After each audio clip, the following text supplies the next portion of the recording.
Senju hasharamaning to'qimalarini olganimdan so'ng, ularni o'z yaramga biriktirib oldim. Aynan u paytda hech narsa sodir bo'lmadi. Lekin men qarilikdan o'layotgan paytimda meni Rinneganim uyg'ondi.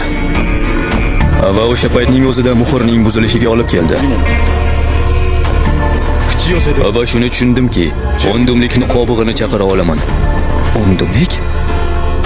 Men uni Gedo haykali deb nomladim.